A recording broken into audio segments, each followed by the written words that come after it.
ఎక్స్ట్రాలు ఏమన్నా ఉంటే కట్ చేసుకొని లైన్ మార్క్, ఎందుకంటే స్టిచ్చింగ్ కోసం ఇది. ఒక నడుము ఉంటే చాలు మనకి మెజర్మెంట్ క్లియర్గా వస్తుంది. ఇలా పెట్టేసి చూడండి అన్నమాట. ఈ కుట్టు వరకు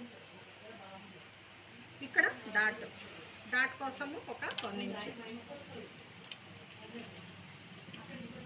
నెక్స్ట్ ఇక్కడ బ్యాక్ నెక్ అన్నమాట స్టిచ్చింగ్ కోసం.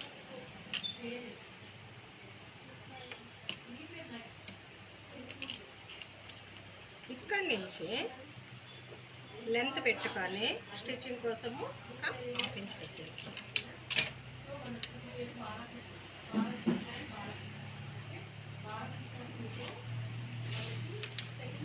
ఇది డీప్ నెక్, అందుకని మనము 5 ఇంచెస్ పెట్టుకోవాలి.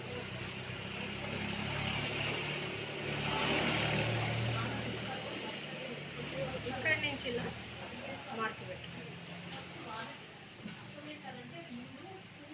2.5 ఉంది. ఇది 2 3/4 పెట్టేసామంటే మనకి బ్రాడ్ వస్తుంది.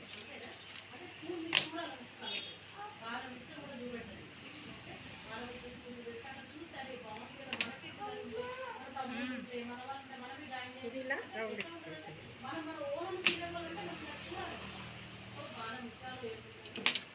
షోల్డర్ ఎంత పెట్టామో మనకి ఆర్మ్స్ రౌండ్ కూడా అంతే అన్నమాట. చూడండి ఎంత పెట్టాము. 5 ఉంది కదా, 5.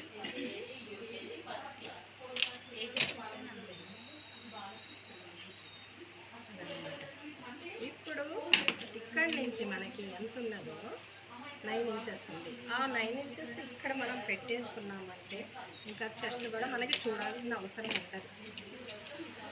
పొడవు ఎంత తీసుకోవాలి, ఒకవేళ టేప్తో కొలుచుకుంటే మీకు ఎంత పొడవు కావాలో ఇదనమాట. ఎక్స్ట్రా మనకి స్టిచ్చింగ్ కోసం కటింగ్ కోసం పెట్టేసుకోవాలి. ఇక్కడ రౌండ్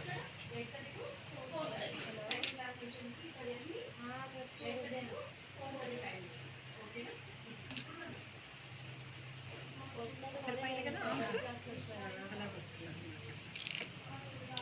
ఇదమ్మా బ్యాక్ పార్ట్. ఇంతవరకు అర్థమైంది కదా కటింగ్.